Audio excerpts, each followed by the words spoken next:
Assalamualaikum warahmatullahi wabarakatuh.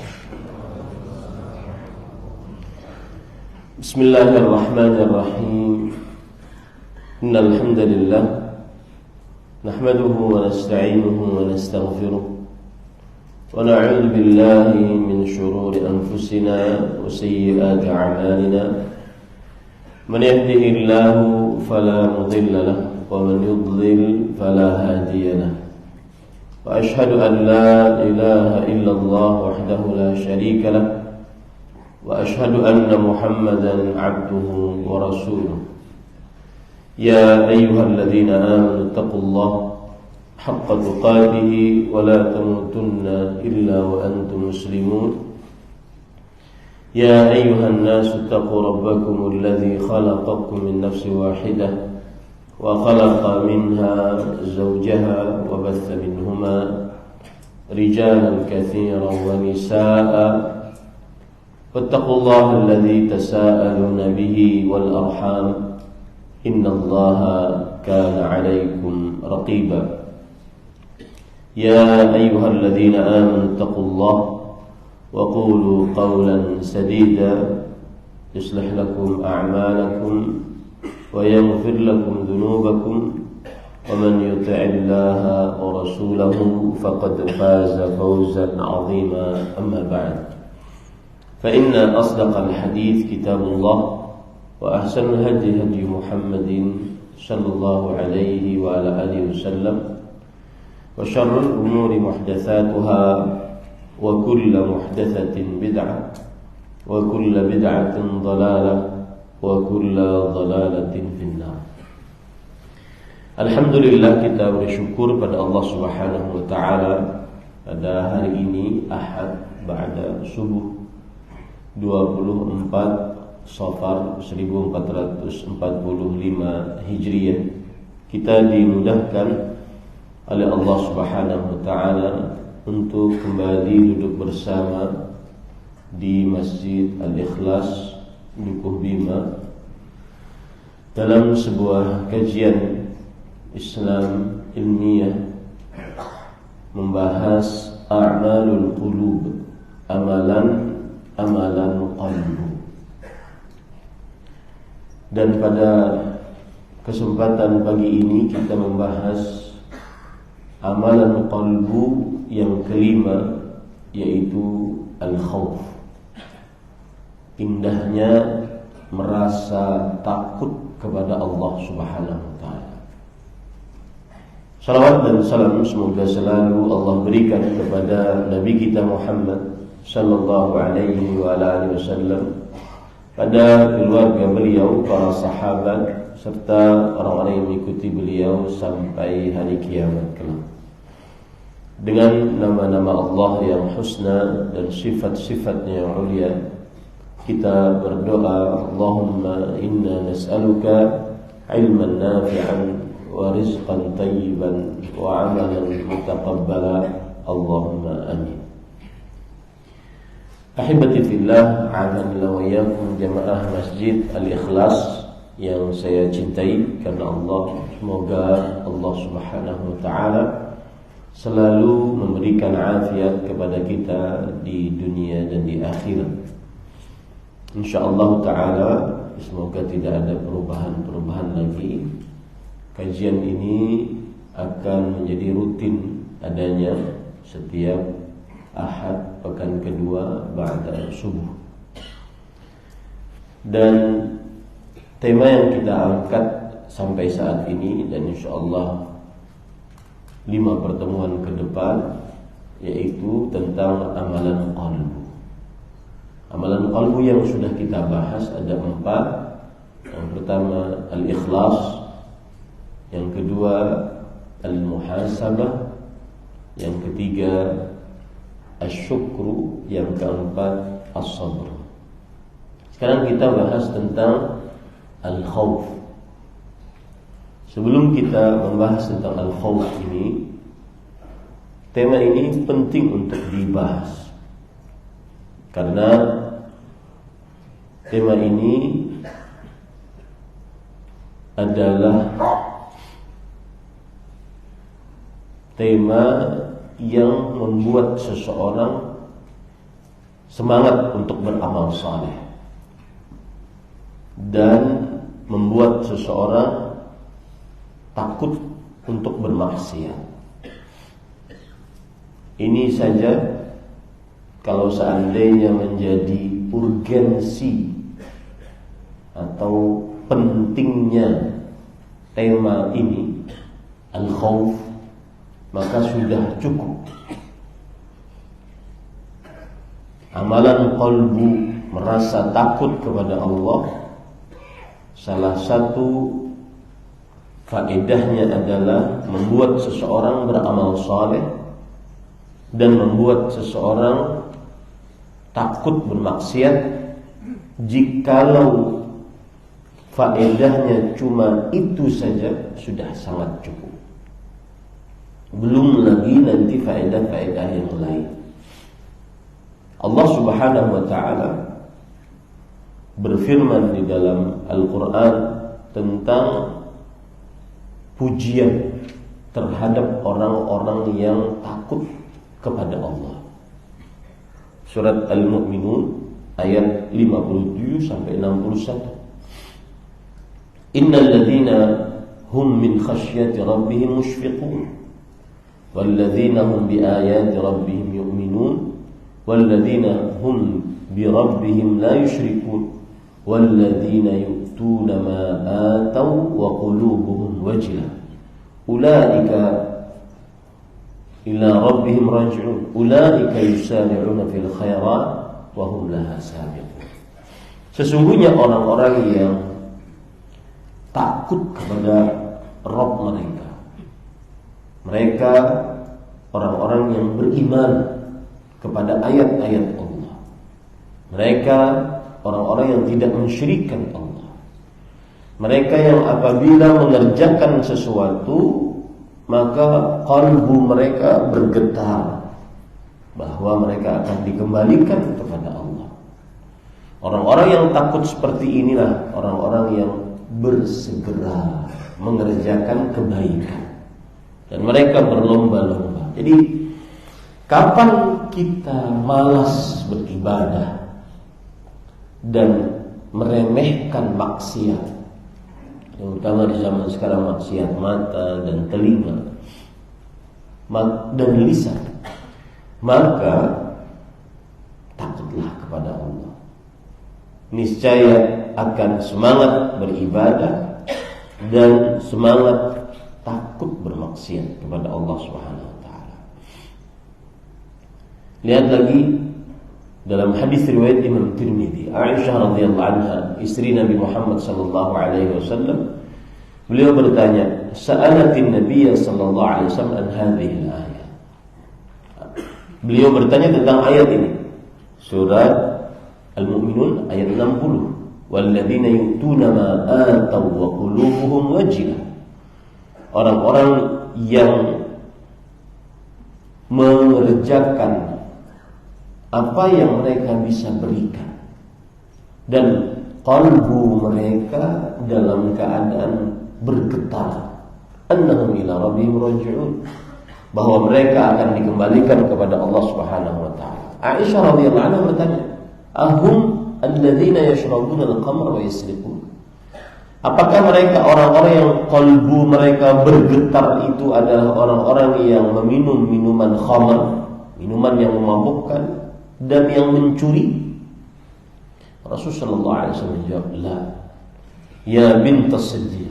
Tidak, wahai anak perempuan as-siddiq, walakinnahum alladzina yasumun wa yusallun wa yatasaddaqun wa hum yakhafuna an la tuqbala minhum.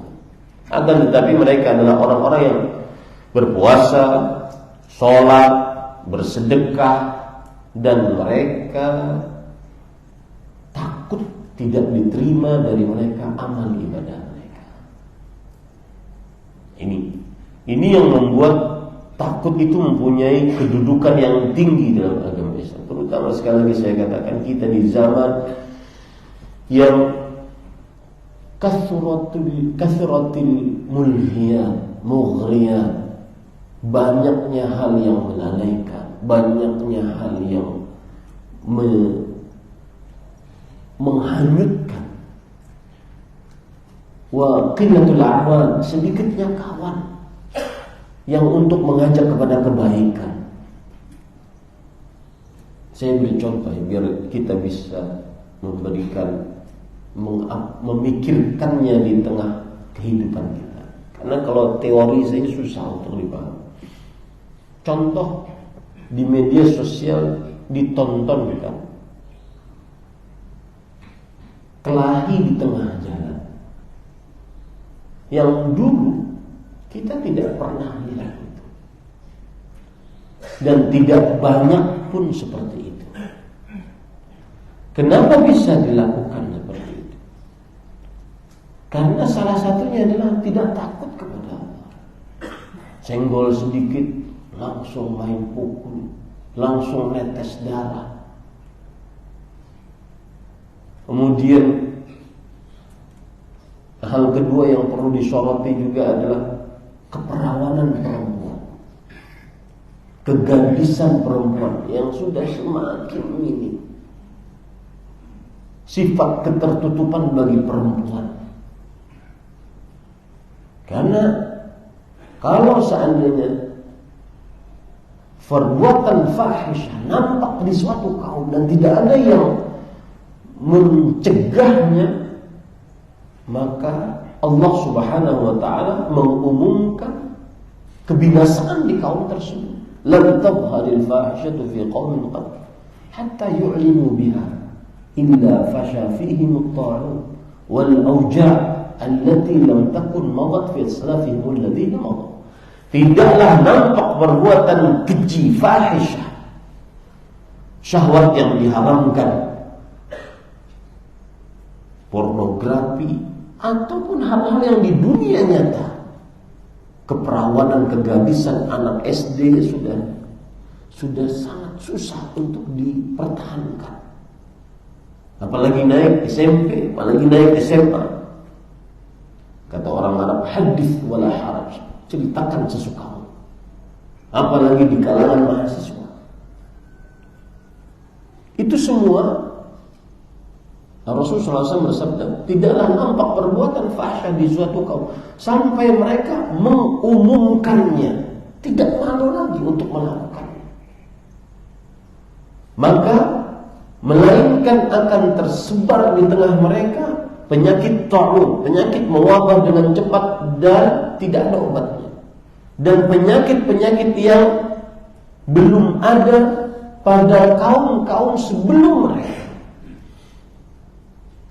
Maka kapan bisa kita terlepas dari itu? Ketika takut kepada Allah Subhanahu wa ta'ala. Takut kepada Allah membuat orang semangat beribadah, membuat orang semangat menjauhi maksiat. Nabi Yusuf alaihissalam diselamatkan dengan takut kepada Allah.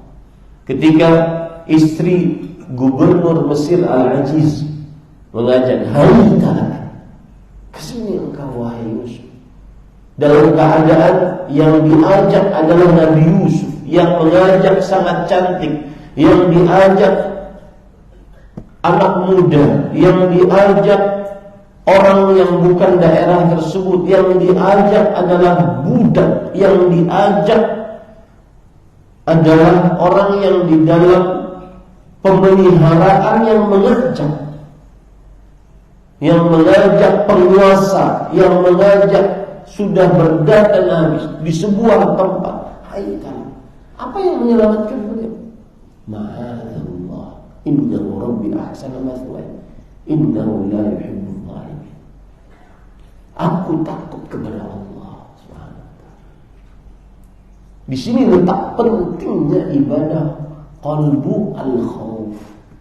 Seperti yang saya ungkap tadi, kita di zaman banyaknya mughriya, hal-hal yang melalaikan, yang menghanyutkan, sedikitnya kawan. Maka sangat penting untuk membicarakan perkara ini. Lihat lagi, Al-Hasan Al-Basri rahimahullah berkata, sebagaimana disebutkan oleh Imam Ibnu Qayyim dalam kitab Madarijus Salikin, "Amilu Ista'ilu wallahi bitta'at wajtahidu fiha wa khafu an turadda alaihim innal mu'mina jama'a ihsanan wa khasyah wal munafiq jama'a isa'ah wa aman. Perhatikan ini baik-baik. Amalkan. Pulang ini antum cuma mengamalkan perkataan Imam Al-Hasan Al-Basri sudah cukup bagi saya bahwasanya kajian ini sukses.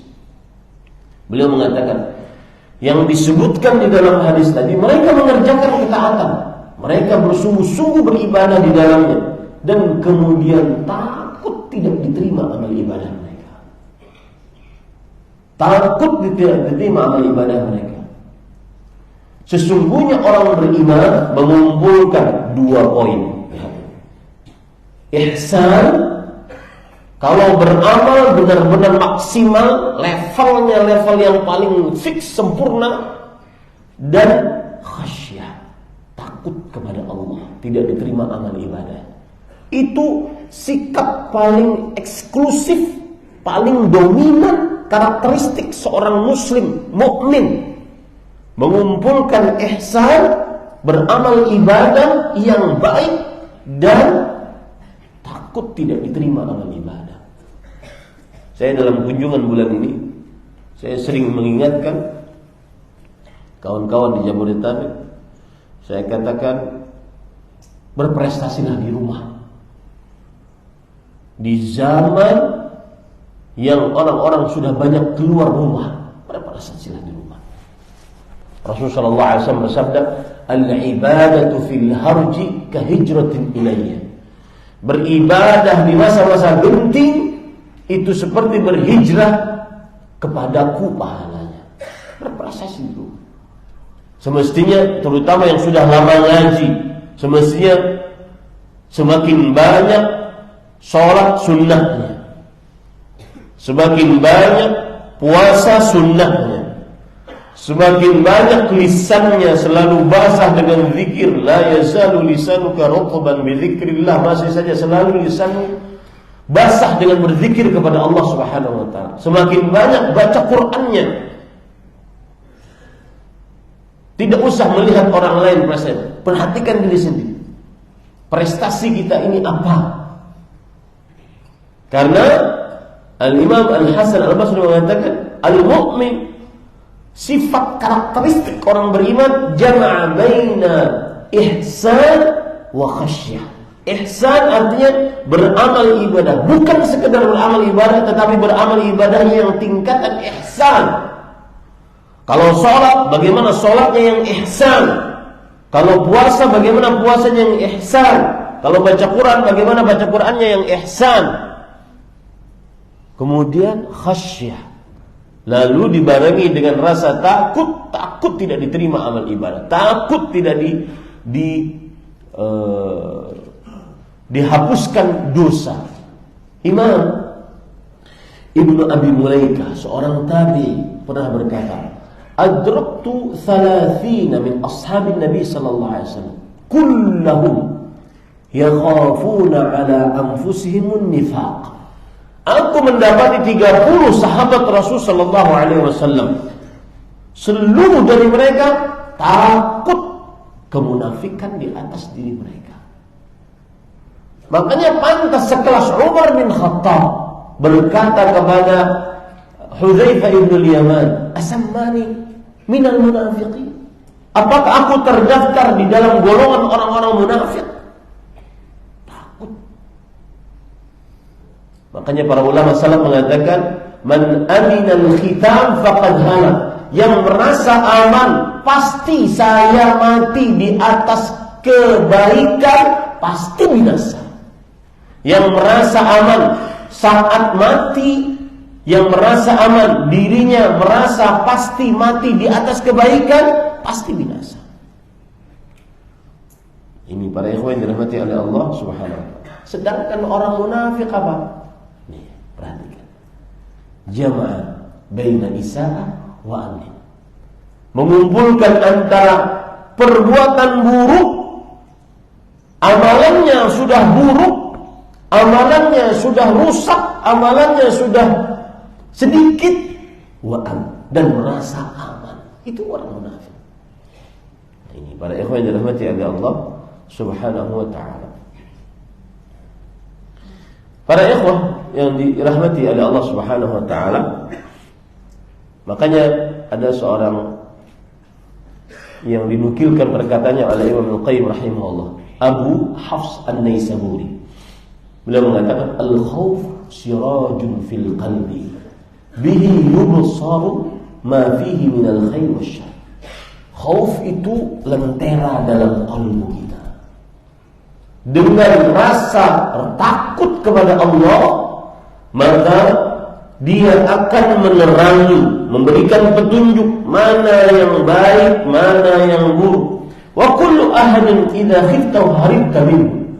Setiap orang, kalau kita takut kepada orang tersebut, kita akan lari darinya. Oh, saya takut ketemu dia, saya enggak mau ketemu dia. Innallaha azza wa jalla, kecuali takut kepada Allah. Fa innaka idza khiftahu haribta ilaihi. Kalau seandainya engkau takut kepada Allah, bukan malah engkau kabur dari harabta ilaihi, lah, tetapi engkau mendekat kepadanya. Fal khaifu haribun min rabbi ila rabbi. Maka hakikat orang takut adalah dia lari kepada Allah, untuk Allah Subhanahu wa ta'ala. Di sini letak urgensinya takut. Ini yang lagi ramai para ikhwah, kasus LGBT. Heran, seorang muslim bahkan berilmu menjadi pembela hak asasi LGBT. Apa yang diharapkan dari itu? Dari Al-Quran jelas, hadis Rasul jelas, perkataan para ulama jelas. Dan sebelum saya lanjutkan, jangan pernah percaya dengan retorika yang mengucapkan bahwasanya nggak usah takut dengan amal soleh diterima atau tidak. Yang penting kita ngajak umat Islam untuk sholat. Seorang sholat saja sudah luar biasa. Enggak, ya akhi.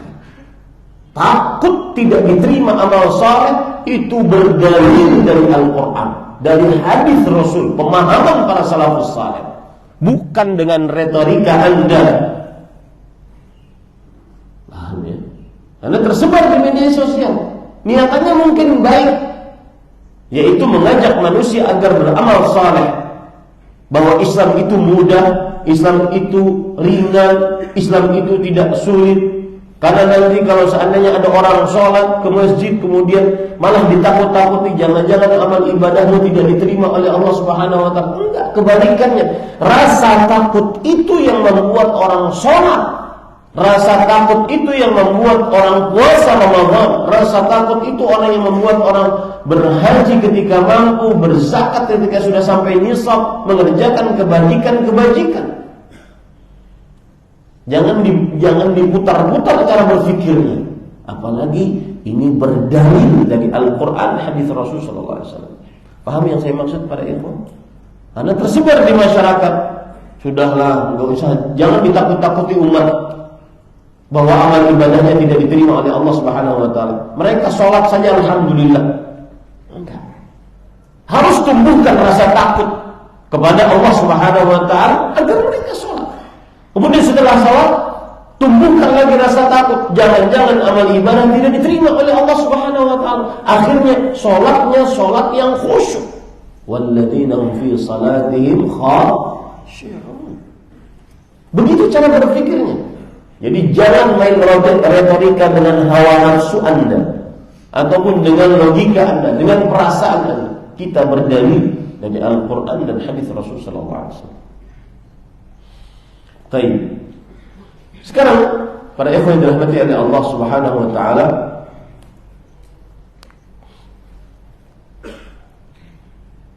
al-khauf secara bahasa artinya adalah az-zu'ru wal faza'u. Az-zu'ru dalam bahasa Indonesia ketakutan, kepanikan, kegelisahan. Itu namanya al-khauf secara bahasa.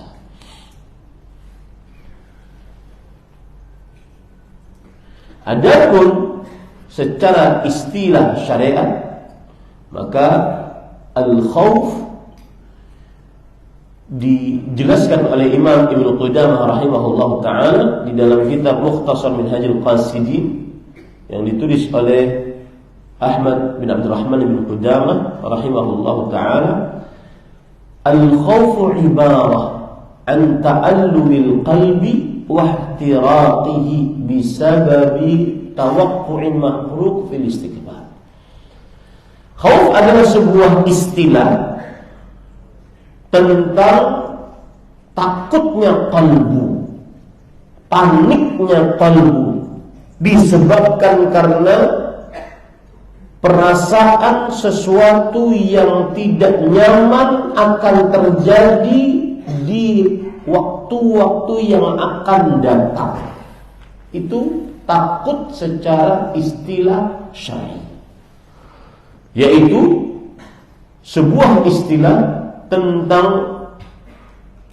paniknya kalbu, tentang tidak tenangnya kalbu disebabkan karena perakiraan sesuatu yang buruk akan menimpanya pada suatu saat yang akan datang. Dan yang dimaksud dengan takut kepada Allah Subhanahu wa ta'ala adalah takut akan siksa Allah Subhanahu wa ta'ala. Yang dimaksud dengan takut kepada Allah, takut akan siksa Allah Subhanahu wa ta'ala. Sebagaimana firman Allah Subhanahu wa ta'ala dalam Al-Quran, "Fala takhafuhum wa khafuni in kuntum mu'minin." Yang artinya, maka janganlah kalian takut kepada mereka, yaitu syaitan, tetapi takutlah kepadaku jika kalian benar-benar orang beriman. Yang disebutkan oleh Allah Subhanahu wa ta'ala di dalam Al-Quran pada ayat surat Al-Imran ayat 175. Takut kepada Allah yang dimaksud di sini takut akan siksa Allah, takut akan murka Allah, takut akan laknat Allah, takut akan berlepasnya Allah dari seseorang. Takut dia. Itulah yang dimaksud takut kepada Allah Subhanahu wa ta'ala, dan itulah yang merupakan amalan qalbu yang kita bicarakan pada kesempatan kali ini. Seperti misalkan Allah berfirman dalam surat Al-Bayyinah di ayat yang terakhir, ayat yang ke-7 atau 9. Allah Subhanahu wa ta'ala berfirman, "Innal ladzina amanu wa 'amilus shalihat ulaika hum khairul bariyah jazaohum 'inda rabbihim jannatu 'adnin tajri min tahtiha al-anhar khalidina fiha abada radhiyallahu 'anhum wa radu 'an dzalika liman khasyiya rabbah." Ganjaran bagi orang-orang yang terbaik, orang-orang yang beriman dan beramal saleh adalah surga Aden yang mengalir di bawahnya sungai-sungai. Mereka kekal abadi di dalamnya. Mereka ridha kepada Allah dan Allah ridha kepada mereka. Itu semua disediakan oleh Allah bagi siapa yang takut kepada Allah Subhanahu. Takut yang dimaksud di sini takut akan siksa Allah, takut akan murka Allah, takut akan laknat Allah, takut akan diusir dari rahmat Allah Subhanahu wa ta'ala. Nah, itu pengertian takut kepada Allah Subhanahu wa ta'ala. Baik. Kemudian para ikhwan yang dirahmati oleh Allah Subhanahu wa ta'ala, ini juga yang dimaksud oleh Allah dalam surat Fatir ayat 28. Innama yakhshallaha min ibadihi ulama. Sesungguhnya yang takut kepada Allah dari hamba-hambanya hanyalah para ulama. Dan di sini terdapat pelajaran menarik. Kapan kita bisa takut? Nanti saya akan sebutkan di akhir. Kapan kita bisa takut kepada Allah? Maka para ulama mengatakan berdasarkan surat Fatir ayat 28, ala qadri ma'rifatika lillah, ala qadri khaufika lillah subhanahu wa ta'ala. Sesuai dengan ma'rifatmu kepada Allah, pengenalanmu terhadap Allah subhanahu wa ta'ala melalui nama-nama dan sifat-sifatnya yang ulia, sebesar itu pula rasa takutmu kepada Allah. Saya beri contoh misalnya, Allah Al-Alim, Maha mengetahui, dengan ilmu pengetahuan yang azali dan abadi. Apa itu azali? Ilmu pengetahuan yang la bidayatalah, tidak ada awalannya. Abadi, apa itu? Yang la nihayatalah, tidak ada akhirannya. Ketika kita mengetahui Allah Maha mengetahui, ketika kita mengenal, meyakini Allah Maha mengetahui, maka akan timbul sikap muraqabah, merasa diawasi oleh Allah. Kalau sudah timbul sikap muraqabah, akan merasa takut kepada Allah subhanahu wa ta'ala.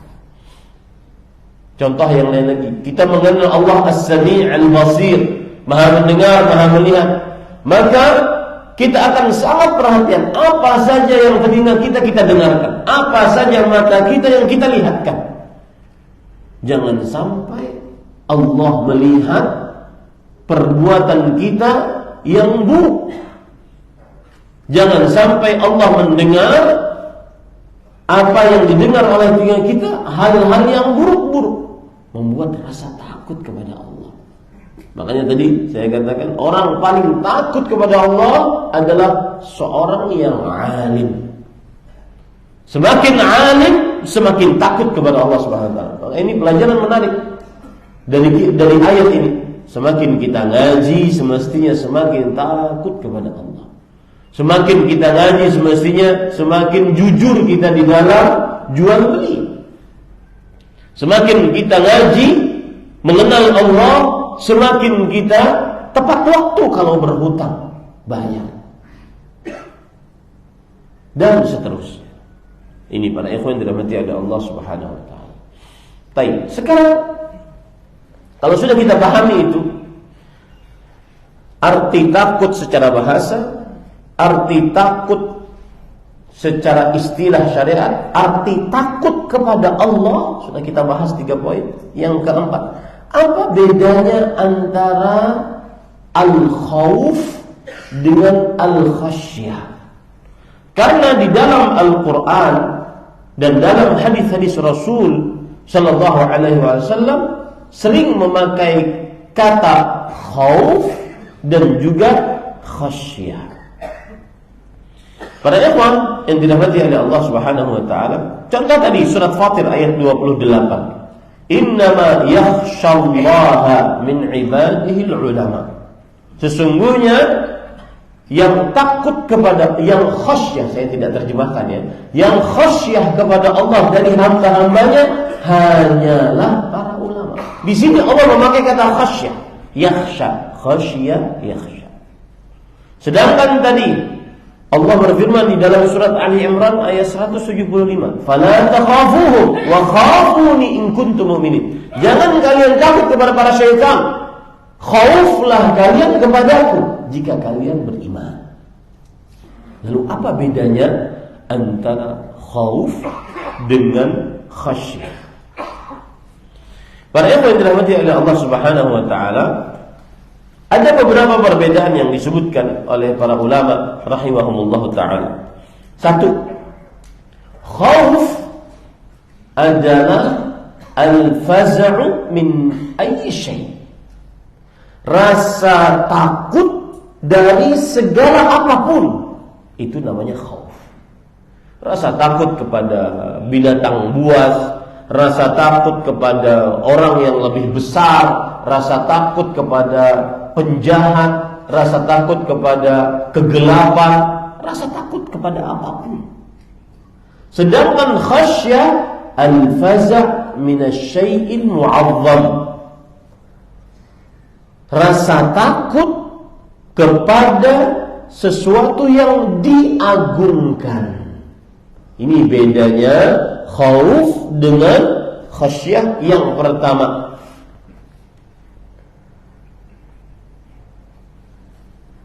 Kemudian para ikhwan yang dirahmati oleh Allah Subhanahu wa taala,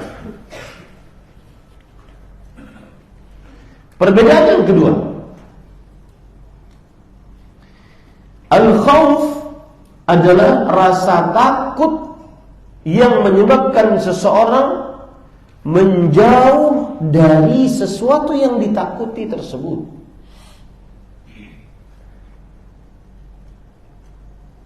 Sedangkan al-khasyah rasa takut yang dibarengi dengan pengetahuan kepada zat yang ditakuti.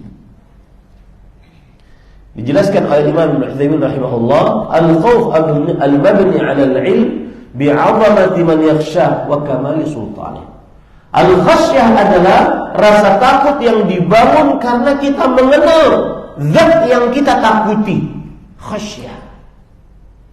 Kenapa engkau khasyah kepada Allah? Karena kita mengenal Allah. Khauf, kenapa engkau khauf?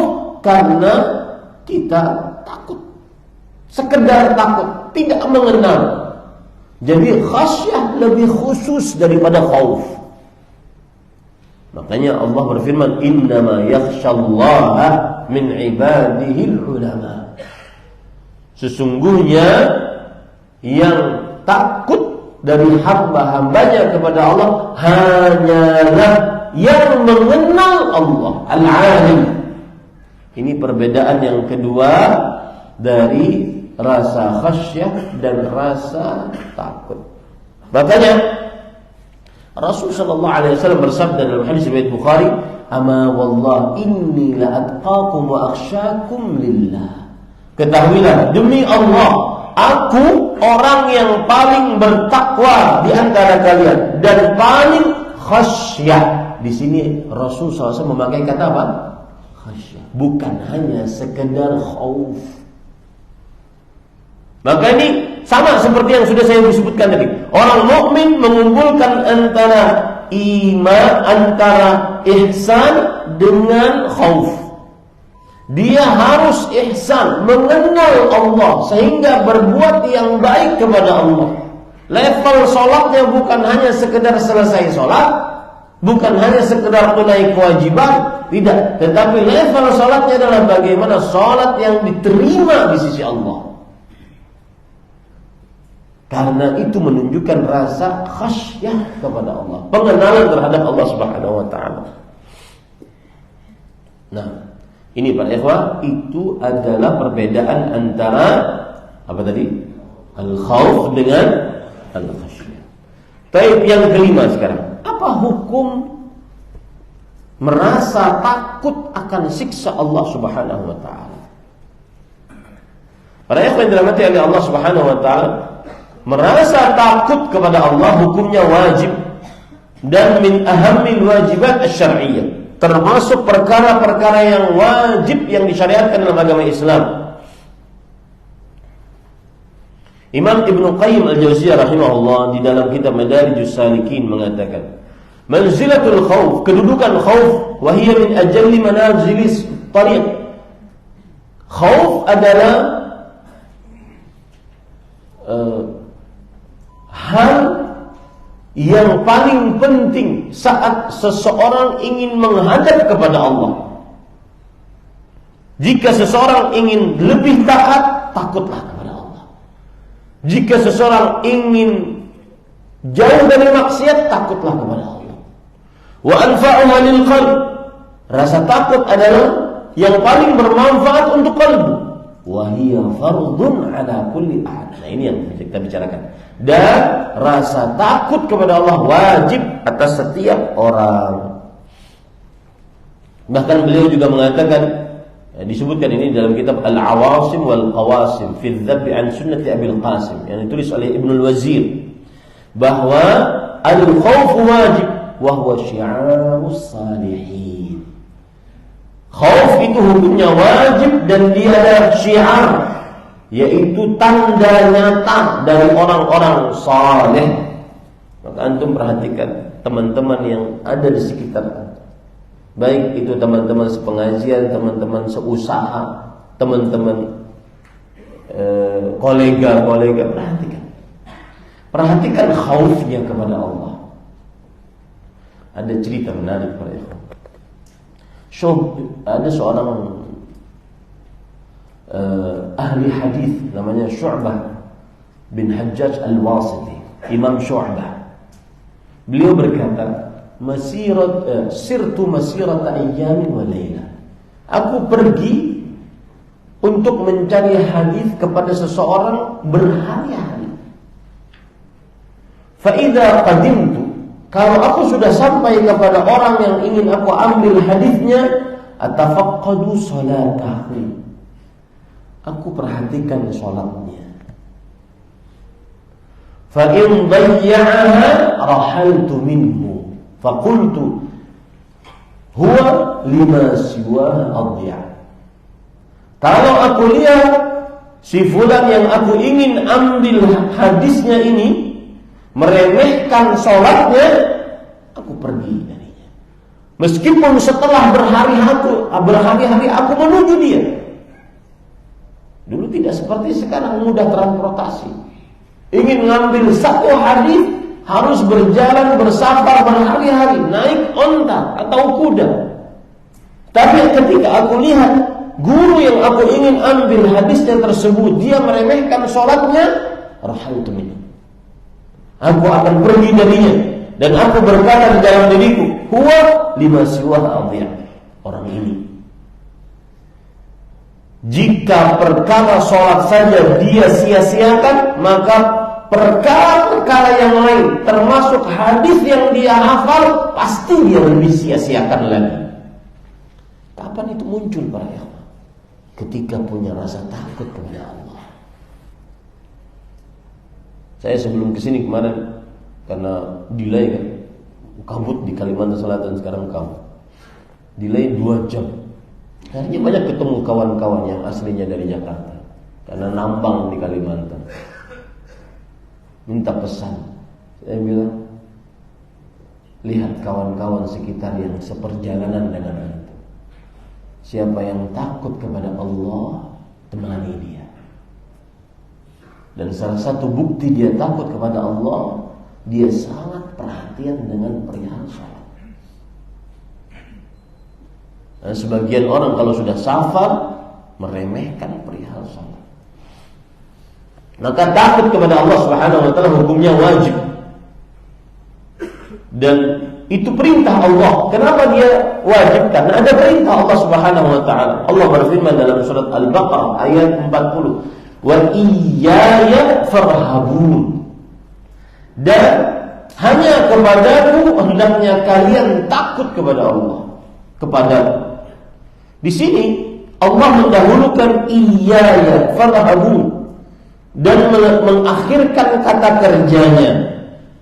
Ini kalau kita terjemahkan, kepadaku kalian takut.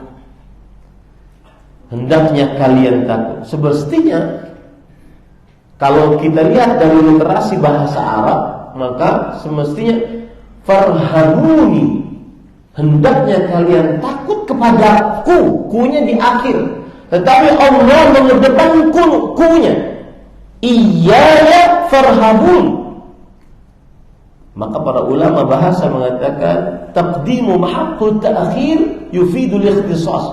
Mengedepankan sesuatu yang semestinya di belakang menunjukkan kepada kekhususan tauhid. Makanya diterjemahkan dalam bahasa Indonesia, hanya kepadaku kalian wajib takut. Tauhid.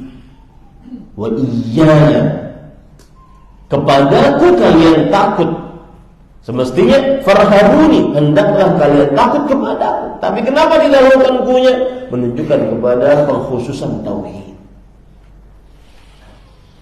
Kemudian surah Al-Maidah ayat 44, Allah Subhanahu wa taala berfirman tadi, "Fala takhshawun nas wakhshawni." Janganlah kalian khasyah kepada manusia, tapi khasyahlah kepadaku. Di situ ada perintah untuk takut, maka hukumnya adalah wajib.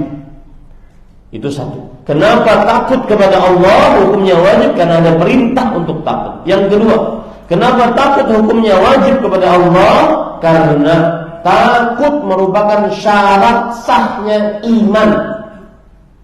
Tidak sempurna iman seseorang ketika tidak mengumpulkan syarat sahnya. Dan syarat sahnya iman adalah takut kepada Allah. Sebagaimana dalam surat Al-Imran ayat 175 yang sudah sering kita ulang tadi. Allah berfirman, "Innama dzalikumus syaitanu yukhawwifu awliya'a fala takhafuhum wa khafuni in kuntum mu'minin." Sesungguhnya syaitan memberikan rasa takut kepada orang-orang yang mengikutinya. Oh, jangan sholat. Nanti kalau kamu sholat tinggalkan daganganmu, nanti kamu miskin. Oh, jangan takut untuk berbuat riba, nanti kan bisa beristighfar. Daripada kamu nggak ngambil hutangan riba, nanti kamu dapat modal dari mana? Diberikan rasa takut kepada manusia oleh syaitan. Ya, diberikan rasa takut atas dunianya oleh syaitan. Maka Allah mengatakan, "Fala takhafuhum wa khafuni in kuntum min." Jangan kalian takut kepada syaitan tersebut. Takutlah kepadaku jika kalian beriman. Iman akan didapatkan secara sempurna dengan mengumpulkan syaratnya. Salah satu syaratnya adalah rasa takut kepada Allah Subhanahu wa taala. Kemudian, para yang dirahmati oleh Allah Subhanahu wa taala. Sekarang kita ingin mengetahui bagaimana cara menumbuhkan rasa takut kepada Allah. Ini poin ke-6. Bagaimana cara menumbuhkan rasa takut akan siksa Allah, takut akan murka Allah, takut laknat Allah, takut Allah berpaling dari kita, takut Allah berlepas diri dari kita, takut tidak dirahmati oleh Allah. Bagaimana cara menumbuhkannya? Yang pertama dan paling utama adalah mengetahui tentang buah manis rasa takut kepada Allah Subhanahu wa taala. Ditolong Bapak. Mengetahui buah manis takut kepada Allah.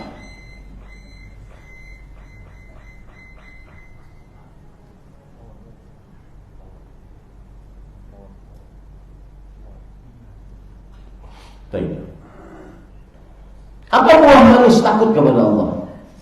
Kalau orang mengetahui keutamaan takut kepada Allah Subhanahu wa taala, maka niscaya dia akan takut kepada Allah. Buah manisnya di antaranya adalah orang kalau takut ikhlas kepada Allah saat beramal ibadah.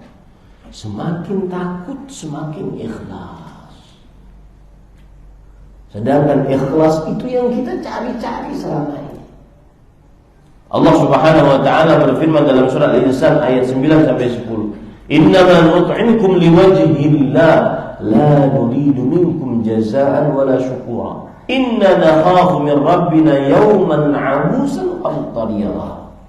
Yang artinya, sesungguhnya kami memberikan makan kepada kalian liwajhillah, karena wajah Allah Subhanahu wa taala. Kami tidak menginginkan balasan dari kalian, tidak pula ucapan terima kasih, tetapi inna nakhafu min rabbina yawman 'abusan qamtarira. Sesungguhnya kami lakukan itu, kami kasih sedekah, kami kasih beri makan kepada orang, karena kami takut akan siksa Rabb kami Allah Subhanahu wa taala, yang pada hari itu orang-orang seluruhnya bermuka merasa sulit dan takut, yaitu di hari kiamat. Nah, ini pelajaran menarik para ikhwan. Saya sering kan pernah menyebutkan salah satu 3 mata rantai yang tidak pernah terputus. Ikhlas menumbuhkan istiqamah. Istiqamah dalam beramal menghasilkan husnul khatimah. Kapan orang ikhlas? Ketika dia takut kepada Allah. yang masih mikir panjang kalau seandainya ingin bersedekah. Masih mikir panjang kalau seandainya ingin meletakkan hartanya di jalan Allah, bahkan untuk dirinya pribadi. Ini saya sering singgung dalam kedatangan saya sekarang. Saya kenal Pak beberapa orang, bukan satu dua orang, beberapa orang di zaman sekarang yang mungkin duitnya tidak berseri, anak-anak sudah tua-tua, sudah punya keluarga sendiri, sudah punya perusahaan sendiri, tabungannya banyak. Kenapa dia tidak menggunakan sisa-sisa harinya untuk tinggal di kota Madinah? Yang Rasul sallallahu alaihi wasallam bersabda, "Man istata'a minkum an yamuta bil Madinah falyaf'al, fa inni kuntu syafi'an lahu yaumil qiyamah." Siapa yang sanggup untuk meninggal di kota Madinah, lakukanlah. Aku akan menjadi pemberi syafaat nanti pada hari kiamat. Sekarang mudah untuk pergi ke sana dengan visa-visa yang disediakan oleh kerajaan Arab Saudi. Tujuannya bukan untuk bikin ID story, bukan. Untuk mati di sana. Saya sudah mendapatkan syafaat Rasulullah SAW. Kapan bisa itu timbul? Meletakkan harta untuk pribadi, bukan untuk orang lain. Meletakkan harta di jalan Allah untuk kepentingan kita pribadi. Nyewa apartemen di sana, rumahkah di sana. Pulang ke Indonesia hanya sekedar satu pekan melihat perusahaan, oh jalan, dapat laporan, pulang lagi. Alangkah indahnya. Ini bagi orang-orang yang diluaskan rezekinya oleh Allah. Bagi orang-orang yang disempitkan rezekinya oleh Allah Subhanahu wa taala, sabar aja sudah. Di Bekasi ya sudah. Kenapa saya katakan begitu? Zalika fadlullah yu'ti man yasha. Itulah karunia Allah yang Allah berikan kepada siapa yang dikehendakinya. Makanya Rasulullah SAW mengatakan, "Ni'mal malu salih biyadil rajul salih." Sebaik-baik harta adalah ketika di tangan orang-orang yang saleh. Gunakan waktunya. Kita umur tidak tahu. Ngapain kita ke negara-negara kafir yang kalau seandainya pergi ke sana kita cuma melihat orang memakai celana dalam dan BH?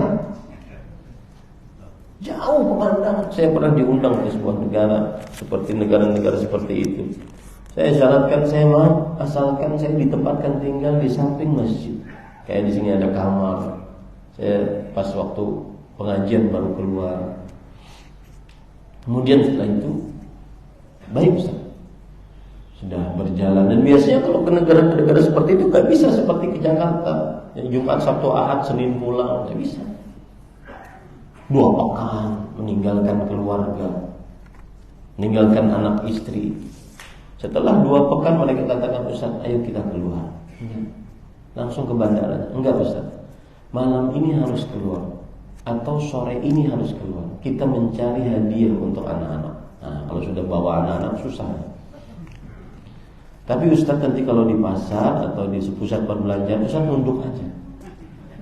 Loh antum gak nunduk? Kami gak punya hafalan. Maksud saya, gunakan waktunya. Pergi ke Mekah, tinggal di Madinah. Para masyayikh yang kita kenal, Syekh Abdul Muhsin bin Hamad Al-Abbad hafizahullah ta'ala, jarang sekali keluar kota Madinah. Salah satu penyebabnya ini, agar meninggal di kota Madinah, mendapat syafaat Rasulullah SAW. Kemudian juga Imam Malik rahimahullah, makanya disebut dengan Imam Darul Hijrah. Jarang keluar kota Madinah. Keluar hanya untuk hajian. Kalau haji setelah tanggal 13 itu pun langsung pulang ke kota Madinah. Takut wafat di luar kota Madinah. Nah, orang-orang diluaskan rezekinya oleh Allah SWT. Ini kenapa saya cerita seperti ini? Ada kaitannya dengan rasa takut tadi. Dia mampu bersedekah untuk dirinya, membiayai dirinya beribadah kepada Allah. Kapan itu bisa dia lakukan? Kalau dia punya takut kepada Allah, maka dia akan semangat beramal ibadah kepada Allah Subhanahu wa ta'ala. Ini para ikhwan, Jadi buah manis yang pertama dan paling utama dari rasa takut adalah mengajak orang untuk ikhlas hanya kepada Allah. Dan dari ikhlas itu timbul semangat untuk beramal ibadah, karena tidak ada lain yang dia inginkan, hanya Allah Subhanahu wa taala. Kemudian para ikhwan dirahmati oleh Allah Subhanahu wa taala, buah manis dari rasa takut kepada Allah Subhanahu wa taala adalah selamat dari seluruh keburukan. Rasul sallallahu alaihi wasallam bersabda dalam hadis riwayat Imam Baihaqi dan dihasankan oleh Imam Al-Albani rahimahullah, "Thalathun munjiyat," 3 perkara yang menyelamatkan. Khasyatullah ta'ala fis sirri wal alaniyah. Takut kepada Allah baik saat sendirian ataupun di tengah orang banyak. Ini penyelamat. Contoh hadis tentang di riwayat Bukhari, 3 orang yang terperosok di dalam goa, kemudian mulut goanya tertutup dengan batu. Kemudian mereka mengatakan salah. Di antara mereka berkata, "Innahu la yunjina min hadhihi as-sakhrah illa an nad'u Allah bi salih amal." Sesungguhnya tidak ada yang bisa menyelamatkan kita ini untuk bisa keluar dari goa ini kecuali kita berdoa kepada Allah dengan amal-amal saleh kita. Dari 3 amal saleh ini semuanya menunjukkan rasa takut. Yang pertama, seorang lelaki yang suka kepada anak pamannya, lalu anak pamannya memerlukan uang, lalu dia kasih uang tersebut kepada si perempuan, si anak paman tersebut. Kemudian dia sudah ingin menggaulinya, lalu si perempuan mengatakan, "Ittaqillah, la tafuddul khatama illa bihaqqin." Takutlah engkau kepada Allah, jangan sampai keperawananku ini pecah kecuali dengan kebenaran. Kita belum menikah, ini perzinahan. Dia tinggalkan cintanya dan hartanya, takut kepada Allah. Yang kedua, seorang yang menjadi majikan, kemudian ada pegawainya tidak mengambil gajinya dia simpan, bahkan dia kembang biakkan. Kemudian pegawai tersebut datang meminta gajinya. Semua hewan-hewan ini adalah hasil gajimu, ambil semua. Dia ambil semua tanpa ada sisa. Dan tidaklah berbuat seseorang seperti itu kecuali takut kepada Allah Subhanahu wa taala. Bergeser itu batu sehingga akhirnya mereka bisa keluar. Yang ketiga, takut kepada Allah Subhanahu wa taala saat mengurus orang tuanya, menjaga perasaan orang tua. Dan saya sering mengatakan ketika berbakti kepada orang tua, bakti orang tua itu penuh dengan seni. Kita bawa tas jauh-jauh, kita bawa dari luar negeri, kita kasih. Kemudian kata sang ibu, "Aku gak suka warnanya. Anak tidak boleh menggerutu." "Ibu ini apaan sih? Mahal ini." "Gak ada. Aku gak suka warnanya." Selesai. "Iya Bu, nanti kita cari yang ibu suka warnanya." Begitu bakti pada orang tua. Dia penuh dengan seni. Makanya Rasulullah SAW bersabda, "Fafihi wa fajahid." Dalam mengurus kedua orang tua, hendaklah engkau berjuang, bukan hanya dengan harta. Tidak level, Pak. Orang yang takut kepada Allah Subhanahu wa taala tidak level. Baktinya cuma transferan. "Assalamualaikum," telepon basa-basi, "Sudah saya transfer 1,5 juta, 2 juta, 5 juta." Habis itu selesai. Yang bakti orang tua menjaga perasaan orang tua, membuat mereka selalu tertawa, membuat mereka selalu senang. Itu takut kepada Allah Subhanahu wa taala. Akhirnya mereka 3 orang tersebut amalannya seluruhnya takut kepada Allah. Akhirnya bisa keluar. Itu yang menyebabkan an-najah fid dunya wal akhirah. Itu buah manis dari takut kepada Allah Subhanahu wa taala. Kemudian buah manis yang ketiga itu tadi di dunia. Buah manis yang ketiga di akhirat adalah seorang yang takut kepada Allah Mereka akan dinaungi oleh Allah Subhanahu wa taala. Naungan yang tidak ada naungan pada hari itu kecuali naungannya Allah Subhanahu wa taala. Saat matahari didekatkan sekitar 1 mil atau 2 mil, bahkan disebutkan dalam hadis, yuljihumul 'arq, mereka tenggelam dengan keringat mereka. Subhanallah. Ada orang yang tenggelam dengan keringatnya. Innallaha 'ala kulli syai'in qadir. Allah Maha Kuasa atas segala sesuatu. Dalam keadaan genting seperti itu, dikumpulkan tanpa alas kaki, dikumpulkan dalam keadaan tidak terkhitan, dikumpulkan dalam keadaan telanjang bulat, didekatkan matahari hanya sekitar 1 atau 2 mil. Tidak ada nasib sebelum syafaat Rasulullah SAW. Ada orang-orang yang dengan indahnya dia bernaung di dalam naungannya Allah Subhanahu wa taala. Siapa mereka? Yang takut kepada Allah Subhanahu wa taala. Salah satunya adalah seorang yang disebutkan dalam hadis, rajulun da'athu imra'ah dzatu mansibin wa jamal faqala inni akhafu Allah. Seorang laki-laki yang diajak oleh seorang perempuan yang cantik mempunyai kedudukan. Kenapa disebutkan cantik dalam hadis ini? Karena kalau yang tidak cantik mengajak, dia mungkin tidak mau. Kenapa disebutkan mempunyai kedudukan? Karena jika tidak mempunyai kedudukan, maka saat berzina mungkin akan digerebek. Tetapi dia dalam keadaan yang mengajaknya wanita yang cantik mempunyai kedudukan, dan dia yang diajak, dia masih sanggup-sanggupnya mengatakan, inni akhafullah, aku takut kepada Allah Subhanahu wa taala. Maka akhirnya para ikhwan dirahmati Allah mendapatkan keutamaan di akhirat, naungannya Allah Subhanahu wa taala. Yang kedua, yang keempat, buah manis takut kepada Allah Subhanahu wa taala adalah selamat dari api nerakanya Allah Subhanahu wa taala. Dalam hadis riwayat Imam Tirmidzi dari Abu Hurairah radhiyallahu anhu, Rasul sallallahu alaihi wasallam bersabda, "La yalijin nar rajulun baka min khasyatillah hatta ya'uda al-laban fi dhara." Tidak akan masuk ke dalam neraka seseorang yang menangis karena takut kepada Allah sehingga masuknya susu kembali ke putingnya. Ini menunjukkan kemustahilan. Mustahil yang pernah menangis karena takut kepada Allah masuk ke dalam nerakanya Allah Subhanahu wa taala. Sebagaimana mustahilnya susu masuk kembali ke dalam puting susunya. Para ikhwah yang dirahmati oleh Allah, yang belum pernah menangis karena Allah Subhanahu wa taala, terutama saat sendirian.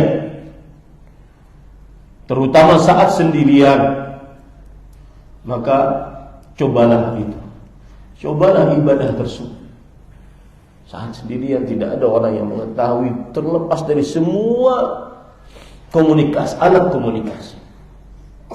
Hadirkan keagungan Allah, hadirkan siksa nerakanya Allah, berapa dosa yang sudah kita kerjakan. Takut kepada Allah, kemudian sampai menangis kita, minta kepada Allah maghfirah. Maka itu adalah suasana seorang muslim yang kadang-kadang lebih dahsyat dibandingkan hanya sekedar mendapatkan rumah mewah, mobil mewah, harta bertumpuk ruah. Ya, terutama di saat-saat mustajab, hari Jumat antara asar dan maghrib, di kamar sendirian, lepaskan semua alat komunikasi. Ingat siksa Allah. Ingat hadis Rasulullah SAW, narukum hati allati tuqiduna,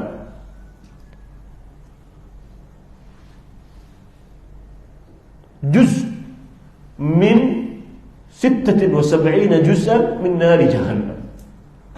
Ingat siksa api neraka, panasnya api neraka.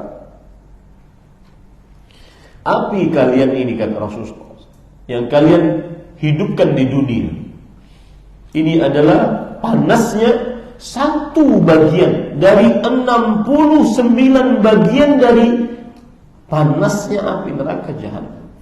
Subhanallah. Subhanallah. Subhanallah.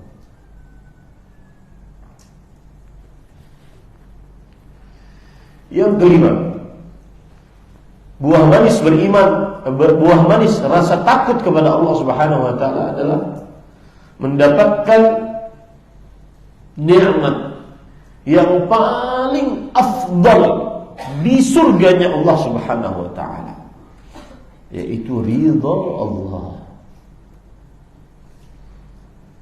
Rasul sallallahu alaihi wasallam menceritakan percakapan yang sangat indah. Mudah-mudahan kita termasuk di dalam percakapan tersebut. Allah berfirman kepada penghuni surga, "Ya ahlal jannah." Wahai penghuni surga. Penghuni surga menjawab, "Labbaika wa sa'dai ya Rabbana." Iya wahai Rabb kami menghadap dan segala kebaikan hanya ada di tangan-Mu. Allah kemudian bertanya kepada penghuni surga, "Hal raditu?" Apakah kalian ridha dengan apa yang sudah aku berikan?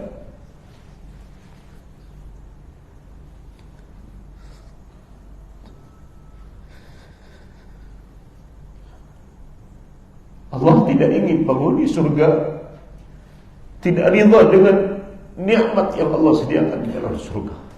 Sampai-sampai Allah bertanya, "Hal raditu?" Ridhakah kalian dengan semua nikmat surga ini? Kemudian Allah berfirman, kemudian penghuni surga berkata, "Ma lana la narda, laqad a'taitana ata'an lam yu'ti ahadan min khalq." Kenapa kita tidak pernah ridha dengan nikmat yang Engkau telah berikan?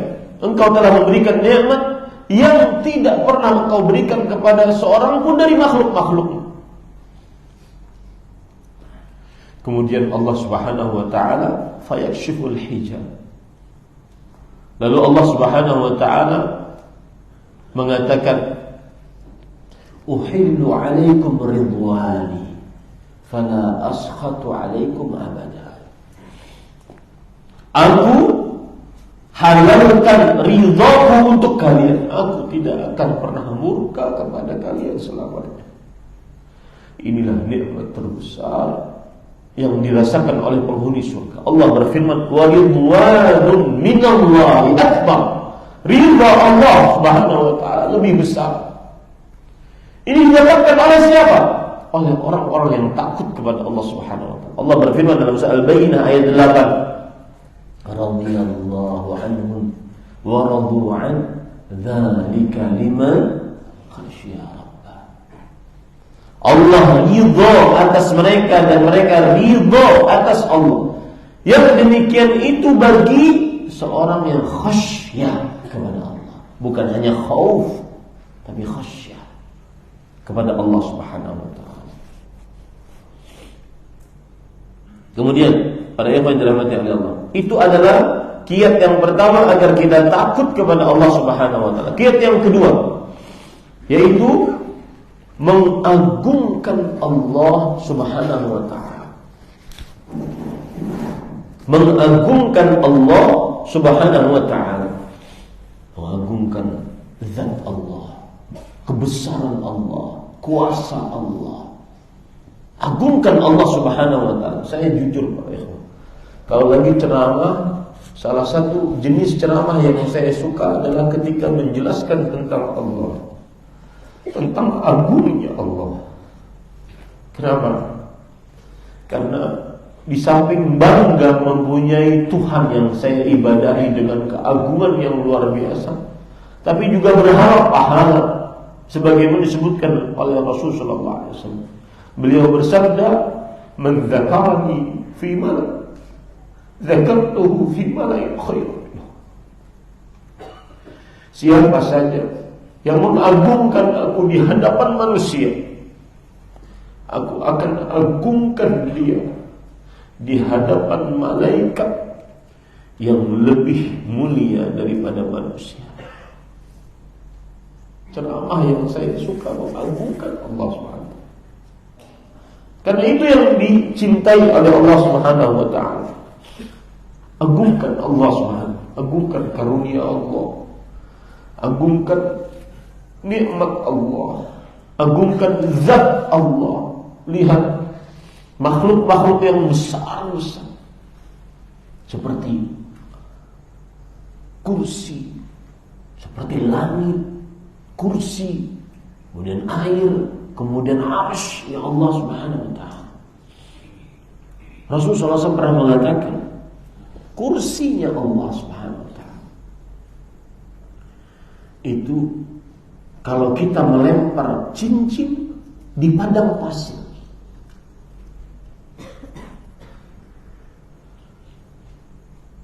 cincin itu adalah gambaran dari langit dan bumi seluruhnya dibandingkan dengan padang pasir yang merupakan gambaran kursinya Allah Subhanahu wa ta'ala. Makanya Allah berfirman dalam Al-Quran, wasi'a kursiyyuhu samawati wal ardh. Kursinya Allah Subhanahu wa ta'ala seluas langit dan bumi. Dan di atas kursi ada air, di atas air ada arsy. Arsy-nya Allah dibandingkan kursi, kursi dibandingkan arsy, seperti kita melempar cincin di padang pasir. Cincin itu adalah kursinya Allah, padang pasir itu adalah arsy Allah.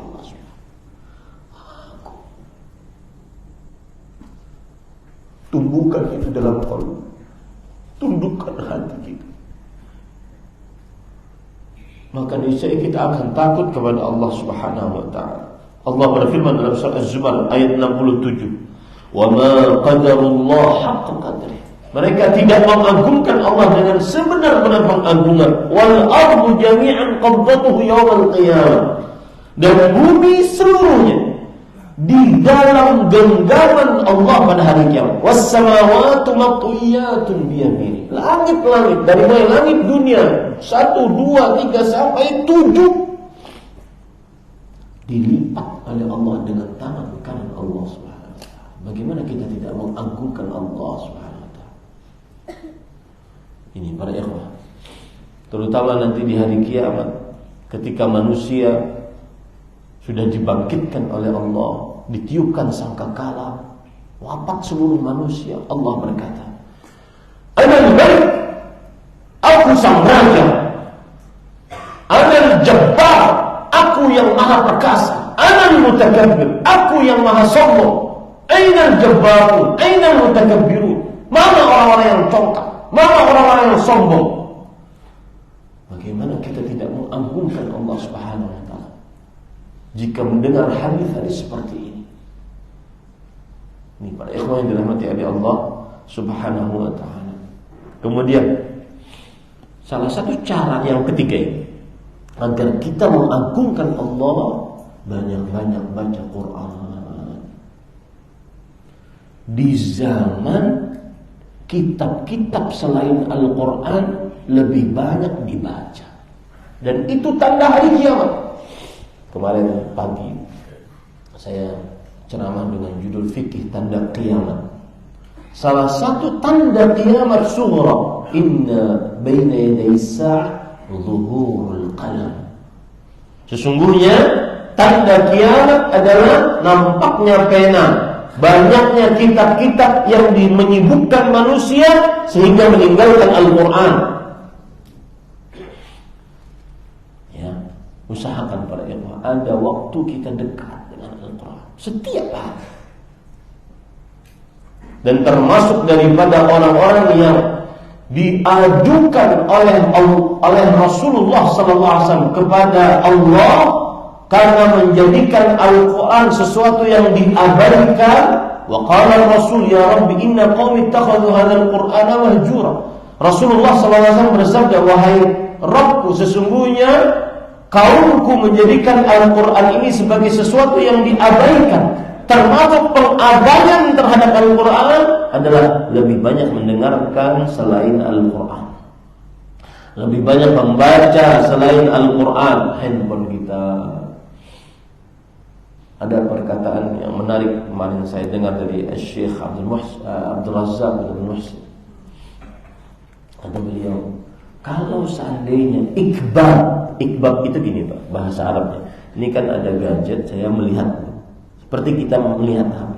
Kalau seandainya ikbab kita kepada Al-Quran sebagaimana ikbab kita kepada HP, gadget dan gawai, berapa banyak pahala yang kita dapatkan?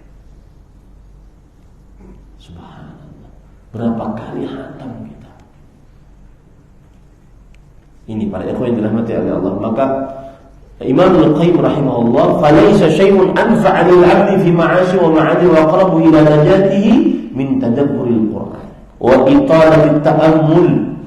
Tidak ada sesuatu yang lebih bermanfaat untuk seorang hamba di dalam kehidupan dunianya atau akhiratnya dan lebih cepat kepada keselamatannya di akhirat daripada tadabbur Quran. Ya, ini membuat seseorang, Imam Ibnul Jauzi, ulama Islam abad ke-6 Hijri, lebih tua lagi berarti. Wallahi law anna mu'minan 'aqilan qara'a surat al-hadid. Ini amalkan coba ini Pak ya. Demi Allah, kalau seandainya ada orang beriman cerdas membaca surat al-hadid 1, wa akhirah surat al-hasyr dan akhir surat al-hasyr 2, wa ayat al-kursi dan ayat kursi 3, wa surat al-ikhlas dan surat ikhlas 4, bitafkirin dengan penuh pemikiran mendalam, wa tadabburin dan penuh dengan sikap tadabbur, la tasadda'a min khasyatillahi qalba. Sungguh kalbunya akan jatuh karena takut kepada Allah. Wa takhayyara min hadimatillahi lubbu. Sungguh isi kalbunya akan benar-benar mengagungkan Allah Subhanahu wa taala. Terakhir, para ikhwan yang dirahmati oleh Allah Subhanahu wa taala, kiat agar kita bisa takut kepada Allah Subhanahu wa taala adalah membaca sejarah para ulama salafus saleh. Bagaimana mereka takut kepada Allah Subhanahu wa taala. Manusia terbaik setelah para rasul, para nabi, Abu Bakar As-Siddiq radhiyallahu anhu. Di dalam Musnad Al-Bazzar beliau berkata, beliau pernah, Abu Bakar As-Siddiq memegang lisannya, lidahnya. Kemudian beliau berkata, "Hadzal ladzi awradani al-mawarid." Ini yang menyebabkan aku terperosok ke dalam neraka yang paling dalam. Ini tumbuh dari rasa takut. Umar bin Khattab radhiyallahu anhu pernah berkata, siapa sih Umar bin Khattab para ikhwan? Umar bin Khattab yang dikatakan oleh Rasul sallallahu alaihi wasallam dalam hadis hasan, "Lau kana ba'da nabiyyun la kana Umar." Kalau seandainya ada seorang nabi sepeninggalku, maka niscaya beliau adalah Umar bin Khattab. Umar bin Khattab fil jannah, di dalam surga. Umar bin Khattab law salaka wadiyan la salaka syaitan wadiyan akhar khafa min Umar. Kalau seandainya beliau jalan di sebuah jalan, maka syaitan akan nyari jalan yang lain, takut kepada Umar bin Khattab. Dalam keadaan seperti itu, Umar bin Khattab radhiyallahu anhu pernah berkata, "Akhadha Umar bin Khattab tibnatan min al-ard." Umar bin Khattab mengambil satu genggaman dari tanah.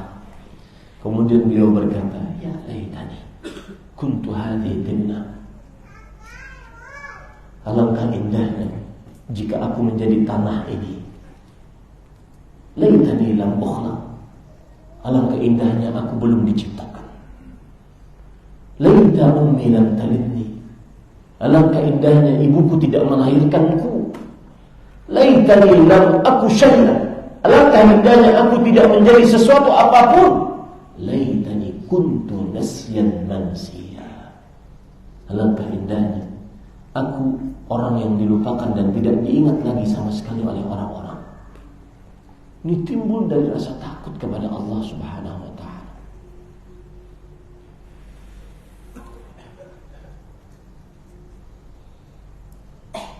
Beliau juga pernah berkata, sekelas Umar bin Khattab para ikhwan.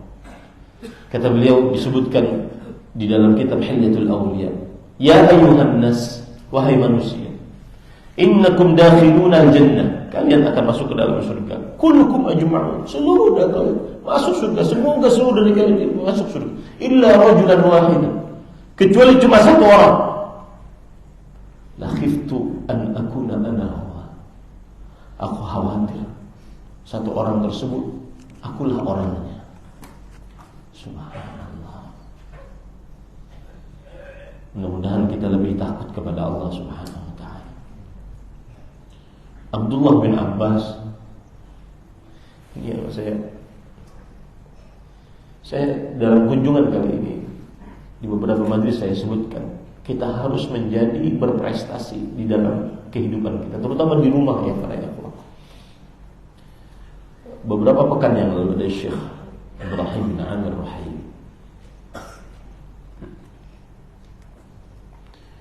Ini saya cerita dulu, nanti kita ambil pelajarannya. Jadi kita ada sesi istirahat pada waktu daurah antara maghrib dan isya. Salatlah kita maghrib di Masjid Jami Al-Barakah Cilengsi. Setelah sholat maghrib kita berzikir selesai, kemudian sholat sunnah. Kita nunggu Syekh sampai Syekh selesai zikirnya, dan saya perhatikan karena saya waktu itu di samping beliau. Saya perhatikan benar-benar berzikir.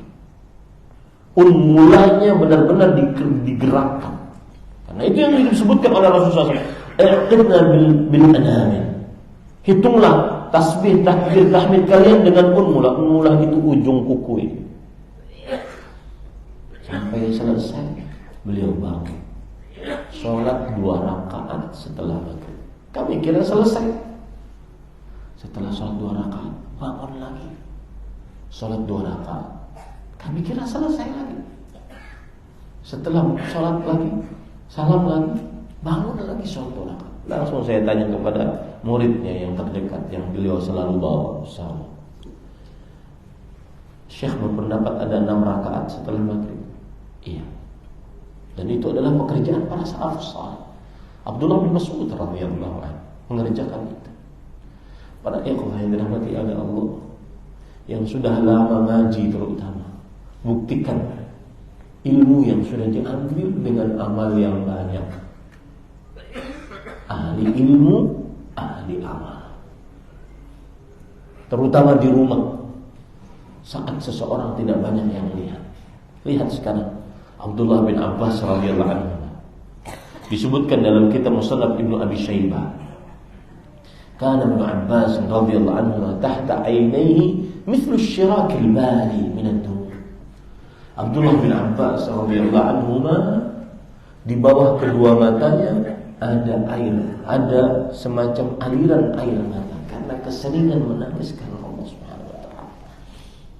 Dan bercerita, sebenarnya tidak bagus menceritakan seorang yang masih hidup karena al-haylatu min alaihi fitnah. Orang yang masih hidup tidak aman dari fitnah. Tapi kita berdoa kepada Allah Subhanahu wa taala mudah-mudahan kita diwafatkan dalam keadaan husnul khatimah. Bercerita tentang Syekh Ibrahim bin Amir Rahim. Saya punya pengalaman khusus 3 bulan saya bersama beliau di sebuah masjid Quba sebagai pegawai petugas haji, dan beliau juga menunggu di situ. Setiap kali jam 9 tepat pagi pasti sholat duha, tidak lepas, tidak kurang, tidak cepat. Jam 9 3 bulan. Kalau antum mungkin berteman dengan saya, bersafar bersama 1 hari 2 hari, sudah tahu bagaimana buruknya akhlaknya dan kurangnya ibadahnya azim itu. Maka para ikhwan, maksud saya cerita ini bukti yang masih hidup. Ahli ilmu, ahli amal. Banyak-banyaklah beramal.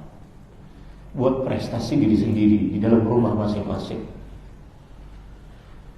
Semoga yang disampaikan bermanfaat, dan semoga kita senantiasa mempunyai rasa takut yang menumbuhkan amal, dan rasa takut yang menjauhkan diri kita dari maksiat kepada Allah Subhanahu wa taala. Sallallahu alaihi Muhammad walhamdulillahi rabbil alamin.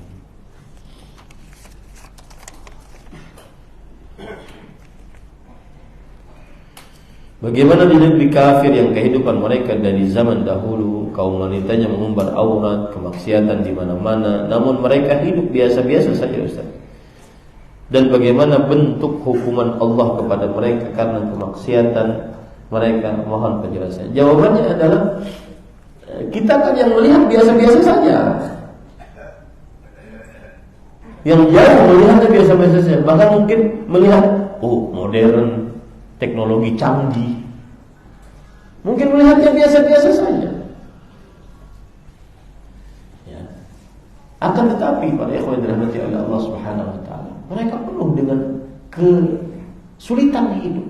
Minimal kalbunya tidak tenang. Saya diceritakan oleh kawan-kawan di sana. Ustaz, mereka ini kan gaji per pekan. Kalau kita kan gaji per bulan. Mereka gaji per pekan setiap Jumat. Kalau sudah hari Jumat, mereka semangat. Jumat malam mereka mabuk. Kemudian Sabtu sudah sedih lagi. Habis duitnya. Ahad sudah nggak keluar rumah, nggak ada duitnya. Senin kerja lagi. Seperti itu. Perlu dikoreksi orang-orang yang mengatakan di sana Islam dikerjakan meskipun mereka nggak Muslim. Bagaimana mau Islam dikerjakan?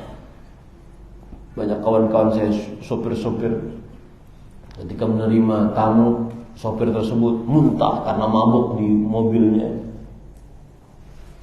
Kebahagiaan jenis apa ini? Tidak ada Pak.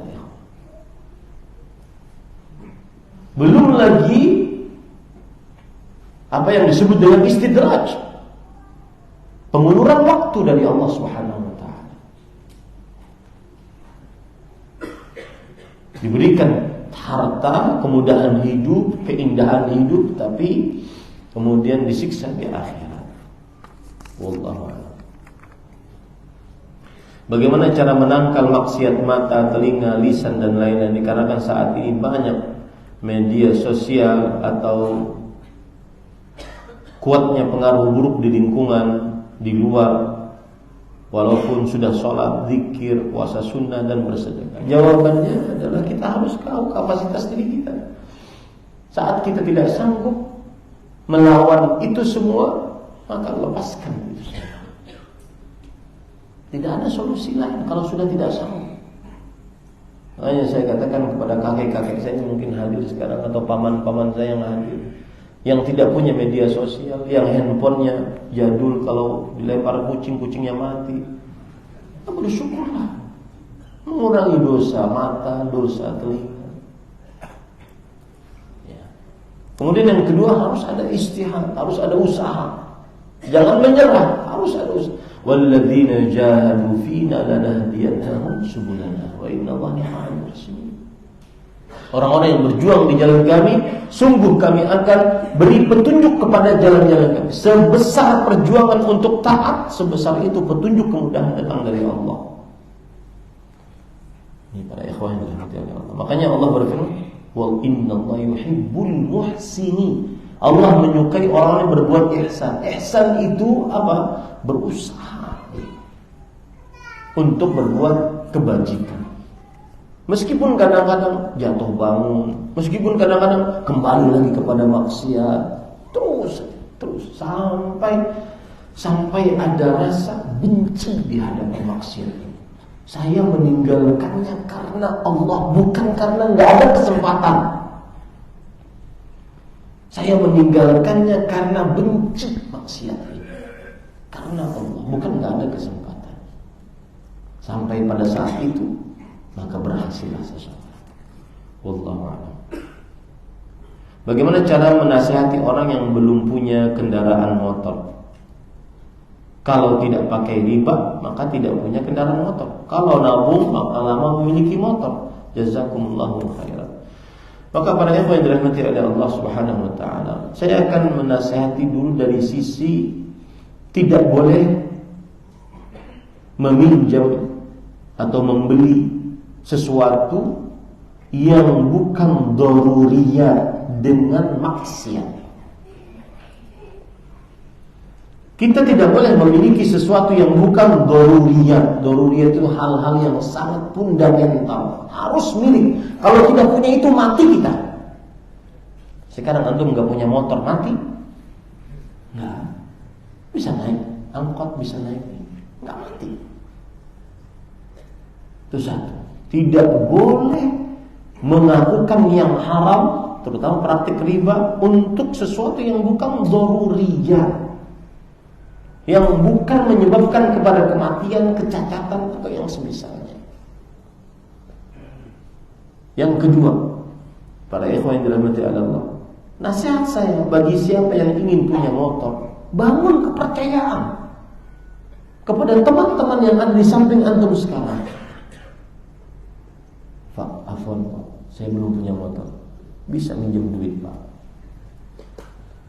Kalau orang di samping antum tidak percaya, maka bagaimana orang yang lain? Bangun kepercayaan agar bahwasanya orang-orang percaya bahwa antum amanah, antum bekerja dan antum mau mengembalikan. Kan urusannya cuma ada uang yang ada orang yang meminjami uang. Kita akan bekerja, kita akan kembalikan. Urusannya kan kita nggak punya cash, itu kan itu saja kan. Maka bangun kepercayaan terhadap orang lain. Bagaimana orang lain merasa kita ini amanah, mau mengembalikan, dan pengembalian yang dalam jumlah yang masuk akal. Saya minjem Pak ya, mau beli motor 15 juta. Kapan mengembalikannya? Setelah 15 tahun. Ini gimana? Susah untuk dipercaya. Ya. Nah seperti itu. Jadi itu tadi nasihatnya, kemudian itu solusinya. Semoga yang disampaikan bermanfaat. Alhamdulillah 1,5 jam. Kalau seandainya para jamaah memang menginginkan yang seperti ini kajian, maka insya Allah kita bisa rutin setiap bulan, tidak lagi terganggu dengan jadwal-jadwal yang lain. Mudah-mudahan setiap Ahad ba'da subuh pekan kedua saya bisa rutin ke sini. Kita bahas masih 5 amalan qalbu yang belum kita bahas. Mudah-mudahan kita diberikan umur panjang dalam ketaatan. Sallallahu alaihi wasallam. Walhamdulillahirabbil alamin. Wassalamualaikum